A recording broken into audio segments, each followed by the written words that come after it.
Hello friends, എല്ലാവർക്കും മഴ തോരും മുമ്പേ എന്ന സീരിയലിൻ്റെ പ്രൊമോ വീഡിയോയിലോട്ട് സ്വാഗതം. അപ്പോൾ ഇന്നത്തെ എപ്പിസോഡ് തുടങ്ങുന്നത് നമ്മുടെ വിക്രമവേദയെല്ലാം കോവിലിലെ വഴിപാടുകളും ശയനപ്രദർശനമൊക്കെ കഴിഞ്ഞ് വീട്ടിലെത്തിയിരിക്കുകയാണ്. അപ്പോൾ വിക്രം ശബരിമലയ്ക്ക് പോകാനായിട്ട് മാലയൊക്കെ ഇട്ടിട്ടാണ് വേദ വീട്ടിൽ കൊണ്ടുവന്നിരിക്കുന്നത്. അങ്ങനെ വിക്രമിൻ്റെ ശയനപ്രദർശനമൊക്കെ കഴിഞ്ഞ ശേഷം ശരീരമൊക്കെ ആകെ പൊട്ടിയിരിക്കുകയാണ്. അപ്പോൾ അവിടെ മരുന്നൊക്കെ ഇടാൻ വേണ്ടിയിട്ട് അപ്പോൾ വേദ പറയുകയാണ്, ഞാൻ ഇട്ട് തരാമെന്ന് പറയണം. അപ്പോൾ നീ ഒന്ന് ഇട്ട് തരണം, നീ ഒന്ന് എണീറ്റ് പോയാൽ മതി എന്നൊക്കെ പറയുകയാണ്. അങ്ങനെ വേദ എണീറ്റ് പോയിട്ട് കഥവിൻ്റെ അവിടെ നിന്ന് നോക്കിയാണ്. അങ്ങനെ വിക്രം ഷർട്ടൊക്കെ ഊരിയിട്ട് മുതുകിലൊക്കെ ഇടാനായിട്ട് വളരെ ബുദ്ധിമുട്ടിയിരിക്കുകയാണ്. അപ്പോൾ ഞാൻ വന്ന് ഇട്ട് തരട്ടെ എന്ന് വേദ അവിടെ നിന്ന് വിളിച്ച് ചോദിക്കുകയാണ്. നീ നോക്കിക്കൊണ്ട് നിൽക്കാതെ പിന്നെ വന്ന് ഇട്ടുകയെന്നൊക്കെ പറയുകയാണ്. അങ്ങനെ വേദ വന്ന് ഓയിൽമെൻറ്റൊക്കെ തേച്ച് കൊടുക്കുകയാണ്. അപ്പോൾ ആ വേദനയിലും വിക്രം ശയന പ്രദർശനം നടത്തിയതും അപ്പോൾ വേദ ശരണം വിളിച്ചതും പാപങ്ങളൊക്കെ തീർത്ത് കൊടുക്കണേ എന്നൊക്കെ ശരണം വിളിച്ചതൊക്കെ വിക്രം ഇങ്ങനെ ഓർത്ത് ചിരിച്ചുകൊണ്ടിരിക്കുകയാണ്. പക്ഷേ അതേസമയം വേദന വിക്രമിൻ്റെ മുറിവൊക്കെ കണ്ട് വളരെയധികം വിഷമിച്ച് കരഞ്ഞുകൊണ്ട് ഇങ്ങനെ ഇരിക്കുകയാണ്. അപ്പോൾ വളരെ ഭക്തിസാന്ദ്രമായ ഒരു അന്തരീക്ഷമാണ് അപ്പോൾ നമുക്ക് കാണാൻ സാധിക്കുന്നത്. പിന്നെ മാഷും കമലയും കൂടെയൊക്കെ വിളക്ക് കത്തിച്ച് പ്രാർത്ഥിച്ച് അയ്യപ്പൻ്റെ സ്തോത്രമൊക്കെ ചൊല്ലി ഇങ്ങനെ ഇരിക്കുകയാണ്. അപ്പോൾ അതൊക്കെ കഴിഞ്ഞിട്ട് വിക്രം നേരെ വർക്ക്ഷോപ്പിലോട്ടാണ് പോകുന്നത്. അപ്പോൾ വിക്രമിൻ്റെ കുറിയും മാലയെ കണ്ടിട്ട് എല്ലാവരും ചോദിക്കണം, ഇതെന്ത് പറ്റിയൊരു ഭക്തിസാന്ദ്രമായതുപോലെ തോന്നുന്നുണ്ടല്ലോ, നീ മലയ്ക്ക് മാല ഇട്ടല്ലേ എന്നൊക്കെ ചോദിക്കുകയാണ്. അപ്പോൾ അനിയൻകുട്ടൻ പറയുകയാണ്, അപ്പോൾ എന്തായാലും അത് നന്നായി എന്നൊക്കെ പറയുകയാണ്. അപ്പോൾ രാജേട്ടൻ സ്വാമി ശരണം എന്നൊക്കെ പറയുകയാണ്. അപ്പോൾ തിരിച്ചും വിക്രം സ്വാമി ശരണം എന്ന് പറയുന്നുണ്ട്. അപ്പോൾ എന്ത് പറ്റി ഇങ്ങനെ മാലയൊക്കെ ഇടാനായിട്ട്? അത് ആ വേദയുടെ ഓരോ വഴിപാടാണ്. കോവിൽ ചെന്നപ്പോഴാണ് ഞാൻ അറിഞ്ഞത്.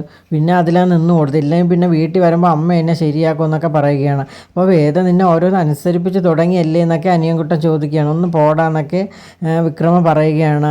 അപ്പോൾ എങ്കിൽ പിന്നെ നമുക്കും കൂടി മാല ഇട്ടാലോ എന്ന് രാജേട്ടൻ ചോദിക്കുകയാണ്. അതിനെന്താ, നമുക്ക് ഇന്ന് തന്നെ മാല ഇടാമെന്ന് പറയണം. അപ്പോൾ വിക്രമിന് സന്തോഷമാവുകയാണ്. അപ്പോൾ വിക്രം പറയണം, അത് നന്നായിട്ടുണ്ടെങ്കിൽ നമുക്ക് എല്ലാവർക്കും കൂടി ഒരുമിച്ച് പോകാമല്ലേ എന്നും പറഞ്ഞുകൊണ്ടിരിക്കുകയാണ്. അത് കഴിഞ്ഞ് ശ്രീനിസാറിൻ്റെ വീടാണ് കാണിക്കുന്നത്. അപ്പോൾ ശ്രീനിസാറിൻ്റെ അടുത്ത് കാര്യങ്ങളൊക്കെ ചെന്ന് പറയുകയാണ്. വിക്രം ഇങ്ങനെ മാല ഇടേണ്ടി വന്നതെന്നും ഞാൻ അകപ്പെട്ടു പോയതാണെന്നൊക്കെ പറയുകയാണ്. അപ്പോൾ ശ്രീനിസാർ വളരെയധികം ചിരിക്കുകയാണ്. ഒപ്പം ഭാര്യ സുധയുണ്ട്, മറ്റേ പുഴുക്കലും അടുത്ത് നിൽക്കുന്നുണ്ട്.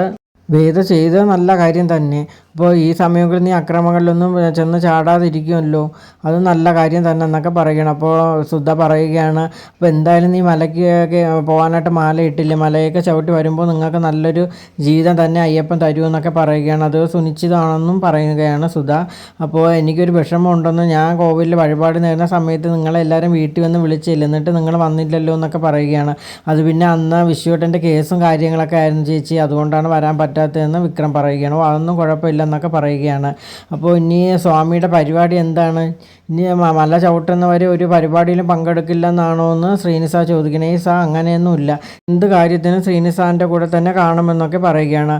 എങ്കിൽ ശരി, ഇനി നമുക്ക് അപ്പോൾ ഈ തൊഴിലാളി സംഘടനയുടെ പ്രശ്നം നാളെ തൊട്ട് തുടങ്ങുകയാണല്ലോ, അപ്പോൾ സമരം ആരംഭിക്കുകയാണ്. അപ്പോൾ അതിന് നേതൃത്വം വഹിക്കേണ്ട വിക്രമാണെന്ന് അറിയാമല്ലോ. അപ്പോൾ അതിൻ്റെ കാര്യത്തിനായിട്ട് വിക്രം ചെന്നോളൂ, പിന്നെ എല്ലാ കാര്യങ്ങളും നല്ല രീതിയിൽ തന്നെ നടത്തണമെന്നൊക്കെ പറയുകയാണ്. അപ്പോൾ അവിടെ നിന്ന് സംഘർഷങ്ങളും പല പ്രശ്നങ്ങളൊക്കെ ഉണ്ടാകും, പക്ഷേ തൊഴിലാളികളുടെ ദേഹത്ത് ഒരു പോറൽ പോലും ഏൽക്കാൻ പാടില്ല, അതൊക്കെ അറിയാമല്ലോ എന്ന് ചോദിക്കുകയാണ്. അപ്പോൾ എന്ത് പ്രശ്നം വന്നാലും ഞാൻ നേരിടാമെന്നൊക്കെ പറയുകയാണ്. അപ്പോൾ ഈ മാല ഇട്ട സമയത്ത് പ്രശ്നം ഉണ്ടായാൽ തിരിച്ച് പ്രതികരിക്കാൻ പറ്റുമെന്നൊക്കെ ചോദിക്കുകയാണ്. അതൊക്കെ ഞാൻ നോക്കിക്കോളാം സാറേ എന്ന് വിക്രം പറയുകയാണ്. എന്നിട്ട് വിക്രമിനെ അങ്ങോട്ടേക്ക് അയക്കുകയാണ്. അപ്പോൾ പുഴുക്കലിനെ വിളിച്ചിട്ട് നീയും കൂടെ ചെല്ലാനായിട്ട് പറയുകയാണ്. എന്നിട്ട് സുധയും ശ്രീനിസാറുമായിട്ട് സംസാരിച്ചുകൊണ്ട് നിൽക്കുകയാണ്. എന്തായാലും ശ്രീധരൻ തേരാട്ടിൽ ചില കേസൊക്കെ ഫയൽ ചെയ്യാൻ പോവുകയാണ്. അപ്പോൾ SP ഓഫീസിൽ നിന്ന് വിളിച്ച് പറഞ്ഞായിരുന്നു എന്നെ. അപ്പോൾ ഞാൻ ഇലക്ഷൻ നിൽക്കരുത്, അതാണ് അവരുടെ ഉദ്ദേശം. അതെല്ലാം ഞാൻ തേച്ച് മാച്ച് കളയുമെങ്കിലും എന്തെങ്കിലും അതൊരു പ്രശ്നം ഉണ്ടായാൽ ഇനി ബലിയാടാക്കാൻ ഒരാൾ വേണ്ടേ, അതാണ് ഈ വിക്രം എന്നൊക്കെ പറയുകയാണ്. എന്നിട്ട് അയാൾ പൊട്ടിച്ചിരിക്കുകയാണ്. വിക്രമിനെ ശരിക്കും കരുവാക്കുകയാണോ എന്താണെന്നുള്ളത് നമുക്ക് ഇനിയേ അറിയാൻ പറ്റത്തുള്ളൂ. അപ്പോൾ ഇതൊക്കെ കേൾക്കുമ്പോൾ സുധയ്ക്ക് ഒരു വിഷമാവുകയാണ്. അയ്യോ, വിക്രമിനെ ഇനി കരുവാക്കുമോ ബലിയാടാക്കുമോ എന്നുള്ള ചിന്തയിൽ സുധയും ഇങ്ങനെ നിൽക്കുകയാണ്. അത് കഴിഞ്ഞ് വിക്രം തൊഴിലാളി സംഘടനയോടൊപ്പം സമരത്തിനായിരിക്കുകയാണ്. എന്നിട്ട് പുഴുക്കലാണ് പ്രസംഗം എല്ലാം നടത്തി വിക്രമിനെ ക്ഷണിച്ച് പ്രസംഗിക്കാനൊക്കെ വിളിക്കുകയാണ്. അങ്ങനെ വിക്രം കാര്യങ്ങളൊക്കെ പ്രസ്താവിച്ചുകൊണ്ടിരിക്കുകയാണ്.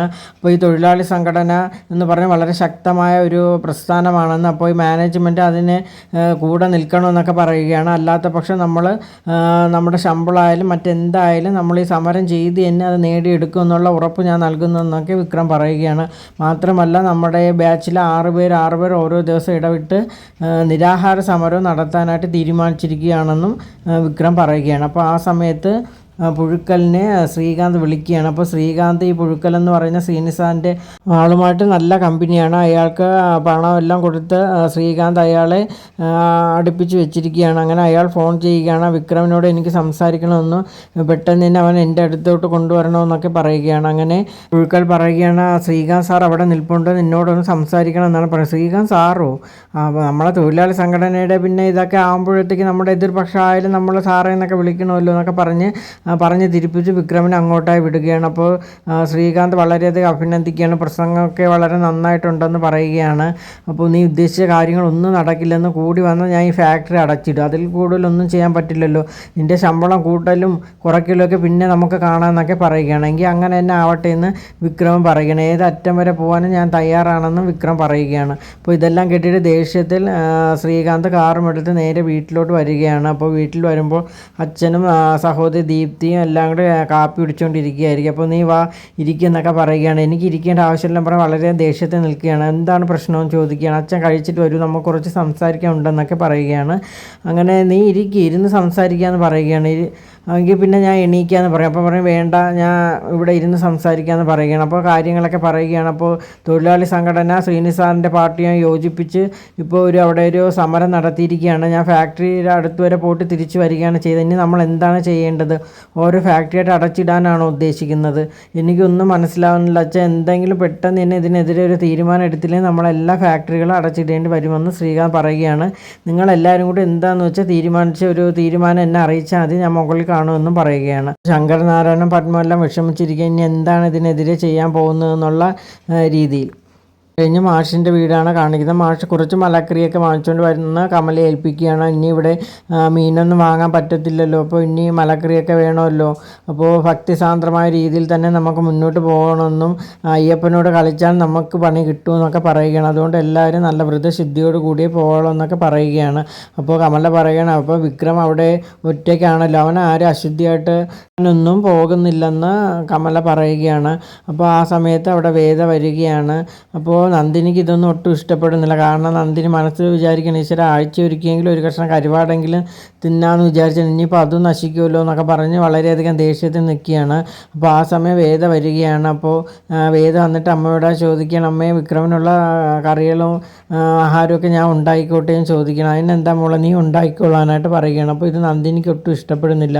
അപ്പോൾ നന്ദിനി പറയുകയാണ്, അതൊന്നും പറ്റത്തില്ല, ഇവിടെ 2 അടുക്കള ആക്കാൻ പറ്റത്തില്ലെന്ന് തീർത്ത് പറയുകയാണ്.